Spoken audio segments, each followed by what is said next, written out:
Hey everybody, with me I have Brigette, who is a power and joy mentor. She helps women live a life they love by design and not by default. No stranger to loss, Bridget rebuilt her life and her business after bankruptcy and divorce to a life she now absolutely loves. With her transformational techniques, she helps women own their power, take control of their future, and live with intent. By clearing the old thoughts and feelings that are running the show, she clears the way to allow your true desires to be created and lived, aligned with your true self and purpose, and peace, positivity, joy, and connection. Welcome, welcome, welcome. Hello, how are you? Good to be here. Yeah, I am well. So we're gonna just start right off and tell us who you are and what you do more specifically and how you got started. Oh, how I got started. That is a really great question. So I did start out my career in the salon industry, and I was a master certified colorist. And a little over 15 years ago, I had the opportunity to buy the salon that I was working in because at the time I thought if he can own a business, there's absolutely no reason why I can't. I'm sure many of you can relate to that. And I was a six-figure earner as a colorist behind the chair. And then I bought the salon I was working in. I quickly realized I had no idea how to run a business. I had no idea what I was doing. If you knew me 15 years ago and I was having a meeting with my team, I was a hot mess and crying all over the place. And they were looking at me like I had three heads. Uh, but I hired a business coach and consultant, and by working with him for a year and a half, it completely changed my life. I turned my business around. I started growing the business by 30 to 40%. I got my six-figure paycheck back. I learned how to have a meeting without crying and put systems in place in my business, and then learned how to become a leader, especially with the communication skills. We're not usually taught how to communicate with other people. So if you knew me back then, I would probably either start crying, I'd rip your head off, or I would run for the hills and avoid confrontation like the plague. But because of the work that I did with him and how it changed my life professionally and personally, I decided to become a professional coach. So I became a professional life coach, business coach, consultant, and trainer. I have a whole long of history of amazing things that happened, breakdowns that have happened. Like you shared in the beginning. I found myself, about a decade ago going through a divorce. After the divorce was complete, I was in $1 million of debt.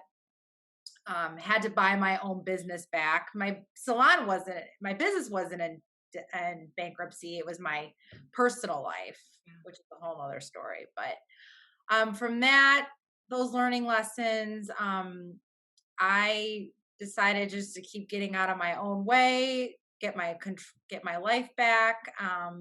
And I absolutely love coaching and consulting. I have since sold my salon. I sold it last summer in the middle of a pandemic, which I thought was pretty cool. I mean, let's just talk about how amazing that truly is, though, because while the world might look like falling apart, there's still people who are experiencing successes. Yeah. You know what I mean? And I think that if you stick with it and you just follow what I like the intuition and your inner guidance, then you're able to prevail. Yeah, absolutely. Like, I believe we all have the power to overcome any breakdowns that we had in our lives. Like, I know, like, within 1 year, I filed bankruptcy. I got breast cancer in that year. And then I was dating some really great guy that I really cared about, but we weren't on the same path. I was like, who does that in 12 months? Right? But we can overcome things, and I love supporting other people to overcome things and just own their own power and joy. Well, I think because of what you experience on a personal level, not business aside, but also like in your relationship and your marriage falling apart and just everything that followed after that, you're now able to create work that has an impact. Like my mantra is create the life you want. And while you're doing that, you're creating an impact because Yeah. as we focus on ourselves, as we work on our thing, It all trickles. So talk a little bit more about the impact that your work does for people. So that I love what you said trickle down because I always relate to that as I call it the ripple effect when I'm Mhm. working with my clients and I'm always sharing with them like who you are and who you're showing up as a leader for either the people that work for you or the people that are in your lives. It's like a ripple effect on the whole world. Yeah. So I love that. Like, yeah, I mean, I think it's just important because when we get to be the best version of ourselves, it shows, and other people are going to take note. And they're going to be like, oh, I want to be around that Absolutely. person just a little bit more, or what can I learn from them, or just be more in their space. So the reality is, though, that we're still humans and we have good days, we have bad days, right? So how do you handle when you're facing a challenging day? Because I feel like a lot of entrepreneurs don't necessarily always talk about the tough days. They all want to throw glitter and rainbows at everything. And it's like, no. So, how do you handle those days for you? It really is about being proactive and at cause for your life. Like breakdowns are always going to happen. Mhm. And that's a part of daily things. But it's looking at, am I going to choose to come from being a victim and like, oh my gosh, all this stuff is happening to me and like be living in the drama and the chaos, or really just looking at, okay, this is just something that's happened. How, how do I feel about this? So we get to have our feelings, but we don't become our feelings, which is I think a pretty big Oh, I distinction. like that. Yeah, I mean, and I've come a long way through this. So there was times when I would have my emotions running the show. Anger would be running the show. Guilt, Yeah. upset, sadness. That was like my driver. And now it's okay, I get to have my feelings. Then they go. And then okay, so how am I gonna be at cause so I can do something about this in a proactive way? And then what are the lessons that I've learned? So if this happens to me again, how am I going to deal with that even differently? So I use that as a practice for myself.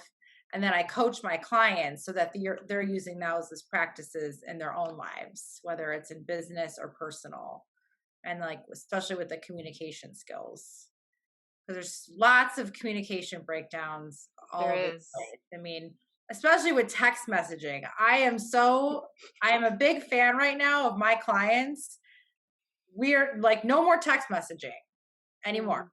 Like we have to pick up the phone and we need to call the other person because text messages and emails, I feel like at this point can get misread, misinterpreted, and then people I feel like are giving themselves permission to say whatever the heck they want Yeah. over text message, which they wouldn't necessarily say in person either. Right. I So, think that's very, very valid. I use Voxer for a lot of what I do because I don't like talking on the phone and it's too time consuming for me. But Voxer, it's a walkie-talkie back and forth, which okay. still kind of brings back the like there's a conversation and you can still pick up like somebody's going to hear me on the other side, so I better P's and Q's. Gotcha. Yeah. So that makes sense. But you're right because communication is really, really important. Because I think part of us, oddly, we've learned how to be defensive. We didn't, right? Mhm. Like that, we automatically learn that from get on the defense instead of to not do that. Yeah, and there's trigger words too that will cause someone to go into defense. And one trigger word is like when someone asks you why. Oh my gosh. Why did you do that? And we just like go into defense mode all of a sudden. So I work with people to okay, so how will we take a why question and change it into like a how or a what or even just like a curiosity question. Yeah.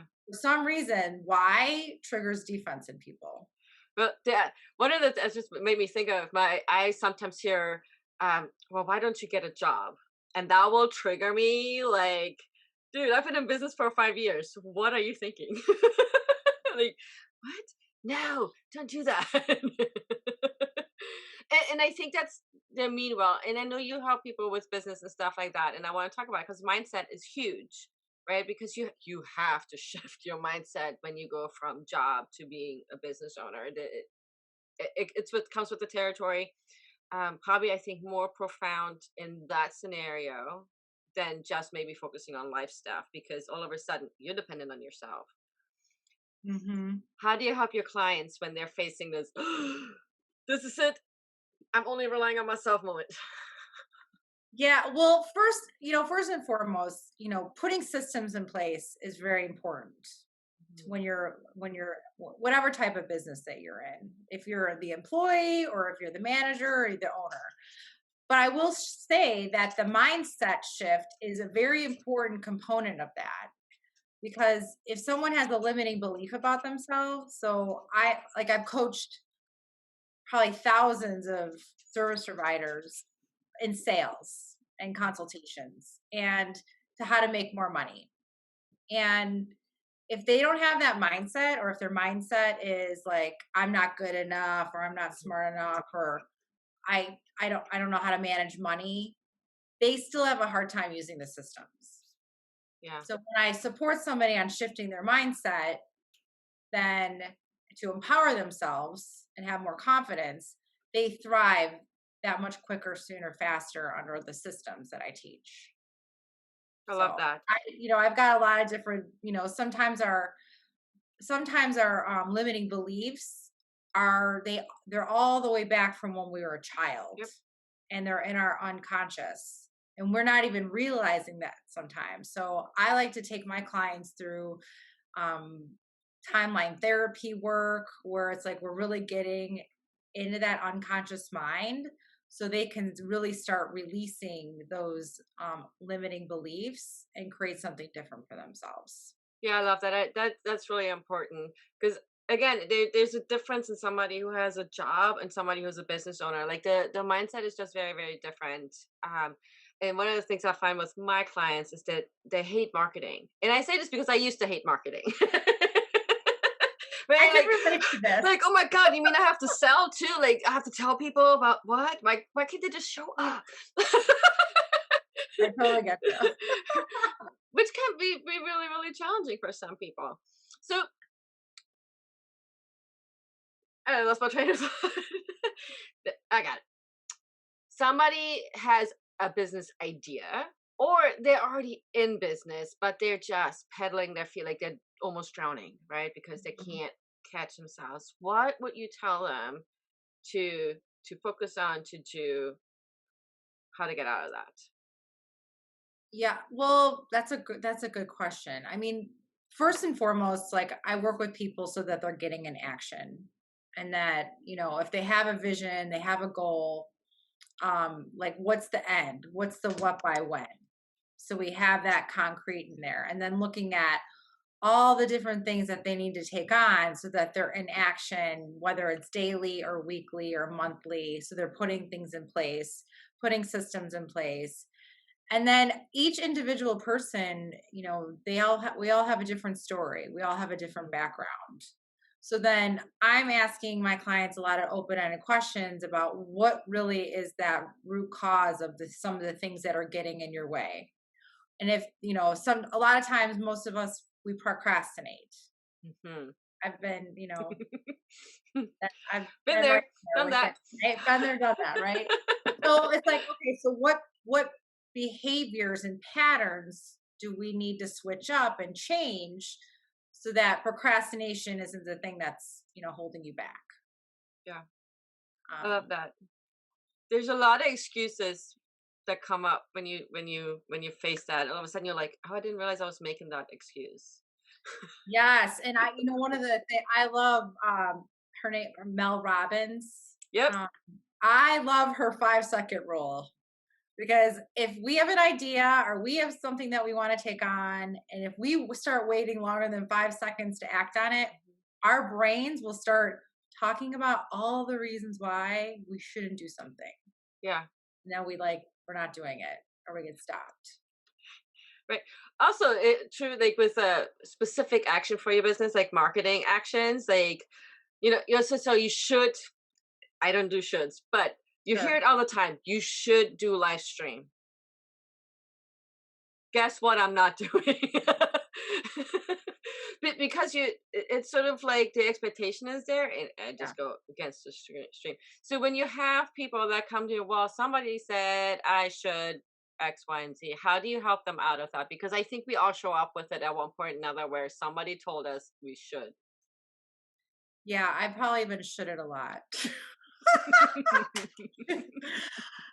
It's here's the thing, like there's so many opinions and judgments out there from everywhere. Like whether we're like the professionals or it's the friends Yeah. or the family or I don't know, the random person on the street. But it's really just looking at like what's going to inspire you to take on, what's going to be meaningful, and then what's going to produce the results and getting to the core of that. Because we can easily be distracted by even doing way too many things. Hmm. Oh, I know. Like, how many apps are there right now? Oh gosh. Like for social media, now we have the new. I don't have an iPhone, but the new one that Clubhouse. yes, Good like old Clubhouse. Clubhouse. Like You won't. I'm there's on it, so but many. Like Instagram, Facebook. Now, what's that video one? The TikTok. oh yeah, I'm not on that one. TikTok, like it's like they're everywhere, but it's just like it's like getting focusing on one or two and then getting really good at that. Cause if we start putting our hands in way too many pots, it's gonna start diluting things. Yeah. So it's kind of like, are we gonna get distracted by the next shiny object? Or Right. like what people say, like a squirrel. I'm gonna be a squirrel. What's that? What's that over there? What's this over here? So That's really valid. I started batching a lot of my content because I don't have to bandwidth to show up for video every day. But there's a video being released every day, so it's just figuring out something that works for you, and yeah. again choosing the right platforms. But the right platforms doesn't depend necessarily on what you like, right? Because that depends on where your people hang out. Like Yes, your ideal clients. I think I think people get confused on that too. Like, oh, I'm just going to focus on Facebook, but if your people are on LinkedIn, Facebook wouldn't make sense. So that's why I wanted to just some thoughts. So part of the giveaway, you have a free gift, which is the 10 ways to be your highest and best self. Share about that. Yeah. Yeah, so it's just for me, I really, I find so um especially women, we love to take things on and we put ourselves last most of the time. And before you know it, we're depleted and we're suffering and we're a people pleaser. Um I'm I'm very familiar with the people pleasing, being like a yes man to everything or not wanting to, disappoint another. And it really, at the end, when we go into that mode of people pleasing and doing everything for everyone, it really leaves us depleted and uninspired and exhausted and going into overwhelm. So I love to start out with working with people like, okay, so what are you doing to take on your self care? How are you filling up your cup? I think it's so important to fill up your cup because then you will flow into others. Yeah. So whether, it's us, so it's we usually put ourselves last, but if we start thinking about us first, significant other second, career, and then if you have children are last, even though sometimes that people have a hard time thinking about that To in their do that. brain. Well, what do you mean my children last? You will actually give more to your children because you are taking care of you first. Yeah, it's one of the things I've said for a long time. Gosh, probably 17 years. That's how old my youngest is because that's when things shifted for me, where I'm like, I'm first. This is literally, this is my space. Like, I'm in this space. Nobody is allowed in here. Then it's my partner. Then it's our relationship. And then it's my children. And people were like, what do you mean your kids? Listen, I will walk through fire for my kids. Sure. No questions asked about it. But again, as a parent who of an extra needs kiddo, if I am not well rested, if I am not satisfied, like with nutrition, I can't be the mom he needs me to be to get him through this life. So if you don't have that gift yet, get it. Yes, I mean, truth be told, some of them are very, very simple, Yeah. but it's reminders and they're best practices that I take on that make me a better person. And so I can be better, so I can be better for my clients, I can be better for my family, I can be better for my friends. And a lot of times it's like you don't realize this is a huge lesson that I've learned. Like being an owner or even having your not ideal employees working for you, you sometimes don't realize that you are sucked into drama and negativity until you unhook yourself from all of it. Yep. Then you're like, whoa, there's a whole nother life over here. Like, like it's like even thinking about who do you want to surround yourself with? Yep. People that are going to lift you up, but not necessarily get into your boat. So there's a thing on there that I have like, share your goal with your friends. Mhm. Like, yes, the more you tell people the bigger things you're up to, the more you're likely to take on those goals. But also be careful of Which like friend? about cool boundaries. Yes, which friend? Because there are the naysayers Yeah. out in life. Like, oh, you can't do that, or why would you do? People will start Mhm. questioning you. Um, and it's like really being considerate, like, okay, so what do I want to share my friends? What kind of conversations do I want to have with them? And if it's something that you don't think your friend can help you with or solve, that's when going out to outsource somebody else that's not necessarily on the court with you. Mhm. I think that's really important for Yeah, that. I love that. I started, gosh, years ago, I did a 24-hour no complaining challenge. Like I wasn't going to complain, right? Yeah. And I just realized how many other people were complaining about everything. And it was like, oh, and so so it started change for me. So I started complaining less. And I don't have a case of the Mondays. Like back talking about, oh, Monday's hard because you got to go back. I don't experience that ever. Haven't in a really long time. But I see it all the time. Like, oh, God, it's just that. But when you come with I get to go to work. I get to get up in the morning. I get Yeah. to do whatever it is you do. It just shifts everything and you stop complaining less. And the friends that are complaining will fall off. Like they'll go away. Mhm. That was at least my experience. Yeah. Yeah, it's so important, I believe, to like watch your own language and Mm. what you say. Because here's the thing, like the brain can't register, like the brain can't register a no either. So like if I say, don't think about a blue tree, most people are gonna start thinking about a I blue tree. completely. Right. So when I ask people most of the time, like, what do you want in life? The easy reaction for people to start going down is they start talking about all the things that they don't want. Yeah.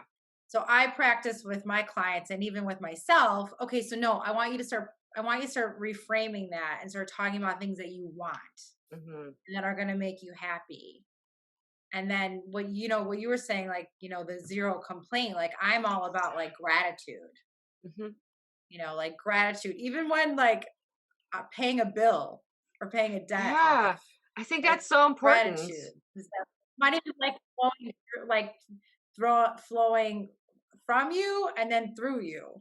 Yeah. Being like having gratitude for all that. I'm so grateful I get to pay a bill. I mean, it just shifts everything, not just in your mind or anything, but even energetically, which I'm a huge fan of. And it's so important to anybody that's in a personal development or even business development space. Well, Bridget, thank you so much for this conversation. Everybody get that free gift from her. The link will be below. Thank you.